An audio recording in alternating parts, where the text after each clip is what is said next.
Hello everyone, কেমন আছো তোমরা সবাই? আশা করি অনেক ভালো আছো। আর তোমাদের ভালোবাসায় আমিও বেশ ভালো আছি। তো দেখো, সকাল সকাল আবারও তোমাদের মধ্যে একটা নতুন ব্লগ নিয়ে চলে আসলাম। আর আমি সকালবেলা যে কাজগুলো করি সেগুলোই তোমাদের সাথে শেয়ার করছি আজকে। তো দেখতে থাকো, সারাদিন না, মানে সকালবেলা কী কাজ করি আমি সেগুলো শেয়ার করছি, তো সেগুলোই দেখতে থাকো। আর আমার বাসি কাজ তো হয়ে যায়, আমি যেটুখানি বলি রোজই। তো আজকে হচ্ছে আমার ঘরটার একটু গোছাবো আর একটু মানে পরিষ্কার পরিচ্ছন্ন করব, সেই কারণেই আজকে সব কিছু চেঞ্জ করে নিচ্ছি। এই যে বেড কভারটা চেঞ্জ করে নিচ্ছি, কারণ অনেক দিন ধরে ওই আগের বেড কভারটা পাতা ছিল, সেটা আমি ধোবো, মানে কাচাকুচি করব, সেই কারণে তার জন্য যা কাচাকুচি করব সব নামিয়ে নিলাম। আর এখানে আবার একটা নতুন বেড কভার বের করে তারপরে ওটা পাতলাম। তো আমি এরকম করে সপ্তাহখানেক হয় আর আমি মানে বেড কভার চেঞ্জ করি, সবসময় করা সম্ভব হয় না, সেই কারণে। আর অনেক দিন হয়েছে আমি বেড কভার পেতে রেখেছি, সে বাপের বাড়ি যাওয়ার আগে, কদিন তো বাড়ি ছিলাম না, তারপরেও এসে আমি এক সপ্তাহ মতন ওই বেড কভারেই শুয়েছি। তো সেই জন্য আজকে আমি চেঞ্জ করে নিয়েছি আর আজকে ভাবছি ধুয়ে নেব। সকাল সকাল যেহেতু চান করে ফেলি, তো কাচাকুচি করলেও জামা কাপড়গুলো শুকিয়ে যাবে, সেই কারণে সকাল সকাল ধুয়ে ফেলছি। আর এই যে দেখো, সব নতুন বেড কভার, বালিশের কভার, ওগুলো সব ঢুকিয়ে নিচ্ছি। আর এদিকে ব্ল্যাঙ্কেটটাও ভাঁজ করে নেব। আর কে ব্ল্যাঙ্কেট নামিয়ে ফেলেছে ওটা অবশ্যই বলো কিন্তু।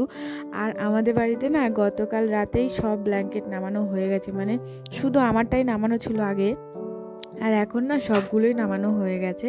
তারপর এদিকে জানলা খুলে দিচ্ছি। আমি না গরমকালে জানলা খুলতাম না, কিন্তু এখন একটু জানলা না খুললে ভালো লাগে না, ঘরটা খুব ঠান্ডা, মানে দিনের বেলা প্রচণ্ড ঠান্ডা, রাতের বেলা প্রচণ্ড গরম। তো এখন এই শীতকালের দিক থেকে আমাদের ঘরটা বেশ ভালোই হবে, বেশি ঠান্ডা ঘরের মধ্যে লাগবে না, প্রচণ্ড মানে গরম একটা অনুভূতি হয়, ভালো লাগে। কিন্তু যেই বাইরে বেরোই তখন খুব ঠান্ডা লাগে। গরমকালে এই ওয়েদারটা খুব সুন্দর ছিল, কিন্তু এখন শীতকালে আবার এই উল্টো হয়ে গেছে, এই বাইরে গেলেই ঠান্ডা লাগছে, ঘরে আসলে বেশ ভালো লাগছে।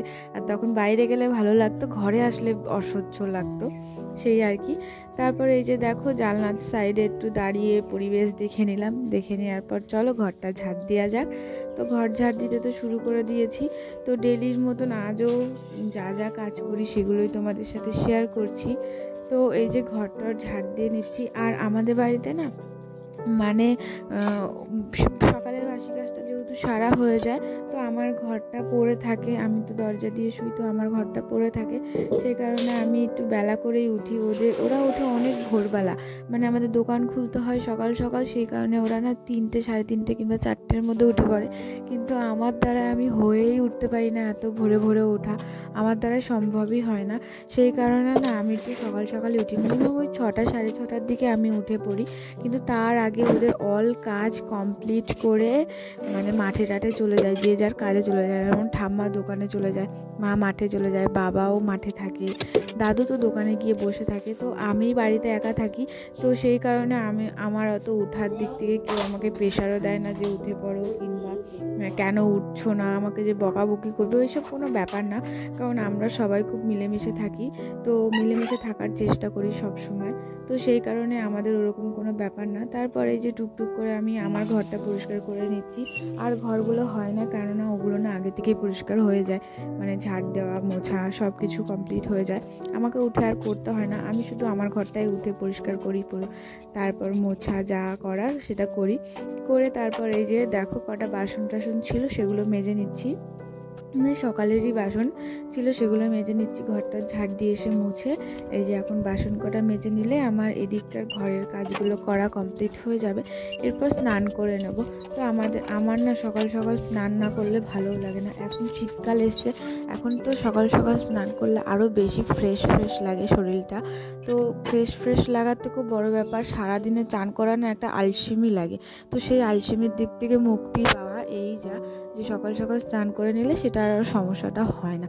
একটু যদি বেলা হয়ে যায় সেদিনকার মনেই হয় না যে স্নান করি, মানে এতই সকাল সকাল স্নান করতে করতে অভ্যেস হয়ে গেছে। তো দেখো বাসনগুলো ধোয়ার পর উপর করে ধুয়ে এই যে আমি এখানে ব্রাশ নিয়ে একটু ব্রাশ করে নিচ্ছি। নাহলে আমি আবার কি ব্রাশ যদি অনেকজন আছে ঘুম থেকে উঠে ব্রাশ করে ফেলে, তো আমার সেটার অভ্যেস নেই, আমি হচ্ছে পুরো মানে অল কাজ কমপ্লিট করে তারপরে গিয়ে তোমার ব্রাশ করি। তারপরে এই যে দেখো বললাম না কাচাকুচি করবো, তো সেই জামা কাপড়গুলো নিয়ে কলের পাড়ে চলে যাচ্ছি। আর আমাদের কলে কাচি না, কারণ আমাদের কলের জলে প্রচুর আয়রন, পরিষ্কার তো হবে না, উল্টে নোংরা হয়ে যাবে। সেই কারণে কাকিদের কলে গেছিলাম। তারপর ওখান থেকে স্নান করে এসে যে ছাদে চলে যাচ্ছি জামা কাপড় মেলতে। এখন আর নিচে জামা কাপড় শুকায় না, কারণ নিচে অতটা রোদ পাওয়া যায় না। ছাদে না সারাটা দিন রোদ পায়। আরও অনেক ঠান্ডা পড়লে না এবার থেকে ছাদেই সারাদিন থাকবো ভাবছি, কেননা প্রচণ্ড রোদ পায়। আমাদের এখানে কিছু কিছু ছাদ আছে মানে অত রোদ পড়ে না সারাদিন, আর আমাদের সারাটা দিন রোদ পড়ে, সারাটা দিন মানে বিকেলবেলার দিকে আর রোদটা থাকে না। আর বিকেলবেলার দিকে রোদ নিয়েই বা কী কাজ, আমার এই সকাল থেকে এই রোদটাতেই দরকার পড়ে সবার, সেই কারণে। তারপরে এই যে দেখো বেড কাভার, বালিশের কাভার টাভার সব কেচে দিয়েছিলাম, ওগুলো মেলে দিচ্ছি। আর মানে সকালবেলা আমার যা কাজ করার ছিল এগুলোই ছিল। তো এরপর গিয়ে এই যে চলে যাচ্ছি নিচে, এরপর গিয়ে মাথা টাথা আঁচড়ে নেবো, কারণ সকালের কাজ কমপ্লিট করা হয়ে গেছে। এরপর সারাদিন আছে টুকটাক রান্না বান্না করা, এইসব তো আছেই। এখন সবগুলো তো শেয়ার করা সম্ভব হয় না, তাই আমার সকালের রুটিনটাই তোমাদের সাথে শেয়ার করলাম। আর এই যে দেখো এবার মাথাটা আঁচড়িয়ে নেব। আর অনেক জট বেঁধে গেছে মাথায়, আর আজকে না মাথাটা ঘষেছি, অনেক দিন মাথাও ঘষা হয়নি, সেই কারণে মাথাটাও ঘষে নিচ্ছি। নিয়ে এই যে এখানে ভালো করে আঁচড়িয়ে নিয়েছি। তো জট বেঁধে যাচ্ছিলো, আর আমার না ভিজা চুল আঁচড়াতে খুব মায়া লাগে, কেননা ভিজা চুলে না প্রচণ্ড মানে চুল ওঠে, সেই কারণে ভিজা চুল আঁচড়াতেও খুব মায়া লাগে, কিন্তু তাও ভিজা চুল না আঁচড়ালেও নয়, সেই কারণে আঁচড়িয়ে নিচ্ছি। আর এরপর সিঁদুর টিঁদুর পরে নেবো। তারপর এই যে চলো এবার যাওয়া যাক দোকানে, গিয়ে একটু চা খেয়ে আসি। তো এই যে দোকানে চলে এসেছি, আর এসে চা খাচ্ছি। আর এই দোকানে চা খাওয়ার কথা বলতে ভাবতে ভাবতে এখন আর ইচ্ছা করে না বাড়িতে চা করি। বাড়িতে দুধ, চা, চিনি সবই আছে, কিন্তু একার জন্য আর করে খেতে ইচ্ছা করে না, দোকানেই চলে যাই। আর কেউ আসলে তখন করে দিই বাড়িতে, কিন্তু মানে দোকানেই চলে যাই, একার জন্য ভালো লাগে না, ওই তো বলছি। আর এখানে দাদু আর ঠাম্মা একটু কথা বলছিল, বকাবকি করছিল, তো ওদেরকেও একটু মানে আমি আর কি বলবো। তো ভিডিওটা আজকে এইটুকুই, কেমন লাগলো